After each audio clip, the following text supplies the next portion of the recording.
வணக்கம் ஃப்ரெண்ட்ஸ். தமிழ்நாட்டு அரசியலில் இப்போ ஒரு மிகப்பெரிய 50 கோடி பூகம்பம் வெடிச்சிருக்கு.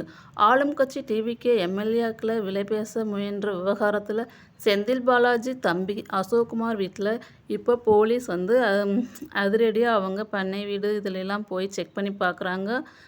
செந்தில் பாலாஜி இவங்க இருக்கிறாங்களா இல்லையான்னு. இங்கே தான் நாம் ஒரு முக்கியமான விஷயத்தை யோசிக்கணும்.